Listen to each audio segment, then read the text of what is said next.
품격 있는 아재, 아재매 여러분 안녕하십니까? 빨간 아재입니다. 청와대 국민청원 게시판에 지난해 이런 글이 올라왔었습니다. 조국 가족과 그 주변인을 검찰이 수사하는 과정에서 무차별적인 인권 침해가 있었다. 그러니 국가인권위원회가 조사를 해달라, 이런 청원이 올라왔었습니다. 저도 몇 차례 소개를 드렸었는데 이 청원이 마감된 지 한 달을 넘기고 두 달이 다 돼가도록 청와대가 답변을 하지 않고 있다가 꼭 두 달, 마감된 지 꼭 두 달이 되는 오늘 드디어 답변을 내놨습니다. 청원 답변의 결론부터 말씀을 드리면, 청와대가 노영민 비서실장 명의로 국가인권위원회에 이 청원인들의 청원 내용을 담아서 진정서를 접수했다는 겁니다. 그러면 국가인권위원회는 이제 관련 절차에 따라서 조사에 착수를 하겠죠. 청와대 강정수 디지털 소통센터장 명의로 답변을 내놨는데요. 핵심만 보면 이렇습니다. 청원인과 동참하신 국민들의 청원 내용을 담아 비서실장 명의로 국가인권위원회에 공문을 송부했다. 그리고 인권위원회는 위 청원 내용이 인권 침해에 관한 사안으로 판단되면 조사에 착수할 수 있다고 답변을 했다라는 겁니다. 자, 이 국가인권위원회가 이제 조사에 만약에 착수를 하게 되면요, 조사를 거치고 인권위원회 의결을 거쳐서 해당 기관에, 예를 들어서 지금은 검찰에 대한 인권 침해 조사 청원이니까 인권 침해 사례가 있었다고 판단이 되면 검찰총장에게 권고를 할 수가 있습니다. 이 권고를 하게 되면 보통 이 주의나 기타 인사 조치를 권고를 할 수 있죠. 그리고 이 사안이 중대하다라고 판단되면 검찰 또는 국방부 등에 이 고발을 직접 할 수도 있습니다. 인권위원회가 검찰총장에게 고발을 할 수도 있는 사안입니다. 이렇게 되면 검찰총장이 석 달 이내에, 90일 이내에 수사를 마치고 인권위원회에 결과를 통보해야 되는데, 만약에 석 달 이내에 수사를 마치지 못하면 그 사유를 반드시 밝혀야 하기도 합니다. 자, 이렇게 해서 국민들이 22만 명이 동참을 했던 이 검찰의 인권 침해 행위에 대한 국가인권위원회 조사가 곧 이제 착수될 것으로 보이고요. 이 청원은 조국 전 장관이나 그 가족의 인권 침해만을 대상으로 하는 게 아닙니다. 실제로 청원 올린 글을 보면 조국 교수 가족 수사 과정에서 빚어진 가족뿐 아니라 주변 사람들에 대한 검찰의 무차별 인권 침해가 있었습니다. 이에 대해 국가인권위원회가 조사를 해주십시오 하는 청원이었습니다. 실제로 이 청원에는 이렇게 짤막한 청원 요구 문장과 함께 민중의 소리 기사 하나를 링크를 했는데요.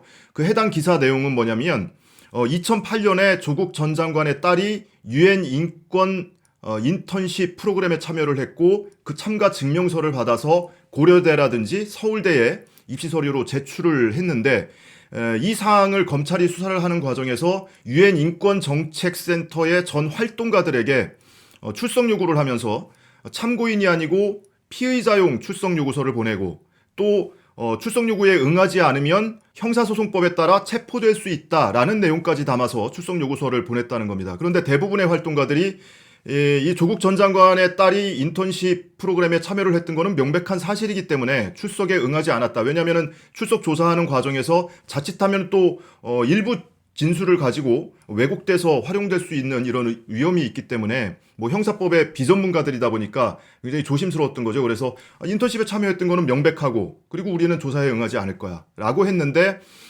그 와중에도 한 명은 조사에 응했다고 합니다. 그런데 이 조사 과정 내내 검찰로부터 굉장히 부적절하고 정해진 결론으로 유도하는 듯한 이런 유도 신문을 계속 받았다고 하고요. 그리고 조사 과정에서 검찰 조사관이 형사처벌 운운하면서 고성도 지르고 굉장히 강압적인 분위기를 연출했었다고 합니다. 그래서 조서를 다 마치고 확인하는 과정에서 조서 내용에 답변에 오해 소지가 있는 부분을 변호사를 통해서 정정을 해달라고 요구를 했는데, 이 검찰 측에서 이것이 이 조서가 아니라 면담 형식의 수사 보고서다, 이런 이유로 이 정정 요구도 거부했었다고 합니다. 이런 내용이 담긴 기사를 첨부를 해서 이 조사를 해달라고 청원을 냈던 겁니다. 오늘 청원에 대한 답변은 청와대 민정수석실에서 하지 않을까 싶었는데 디지털 소통센터장이 했어요. 물론 이런 경우도 왕왕 있습니다. 그런데 민정수석실에 법무비서관이나 민정비서관, 공직기강 비서관 등등 민정수석실 자체가 지금 검찰의 타겟이 돼 있잖아요.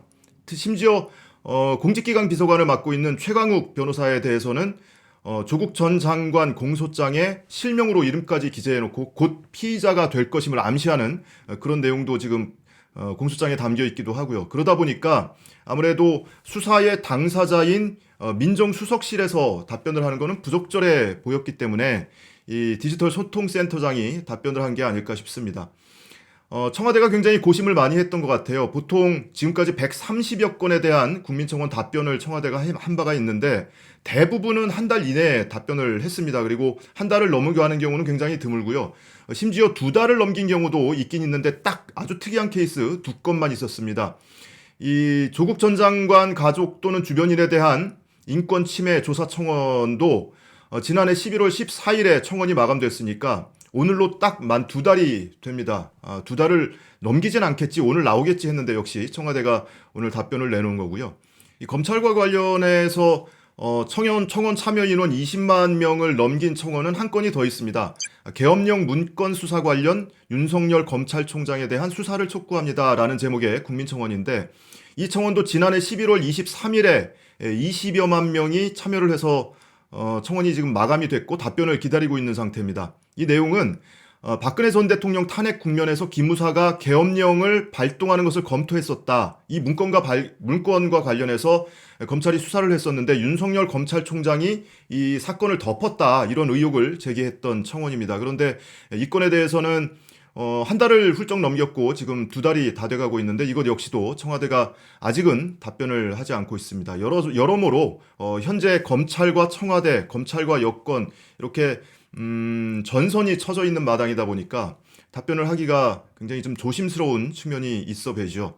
어쨌든 오늘은 청와대가 이제라도 이 답변을 내놨고 그리고 특히나 이것이 저는 두 가지 경우를 생각했거든요. 청와대가 이런 국민들의 민원 또는 청원이 있었습니다라고 단순히 이첩을 해서 국가인권회로 하여금 직권조사 개시 여부를 결정하도록 이첩하는 방안이 하나 있을 수 있고 또는 청와대가 진정을 직접 하는 방안이 있을 수 있는데 전자의 경우의 수가 가능성이 더 높다고 생각을 했거든요. 그런데 청와대가 직접 노영민 비서실장 명의로 진정을 제출했다고 합니다.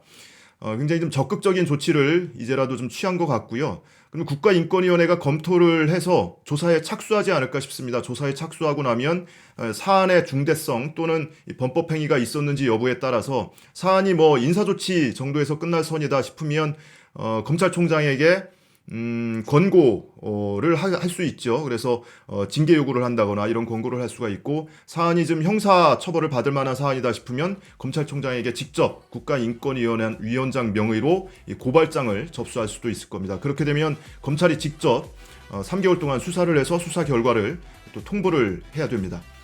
오늘 국가인권위원회 조사 청원과 관련한 청와대 답변 내용 이 정도로 전해드리고요. 저는 다음 영상으로 찾아뵙겠습니다. 고맙습니다.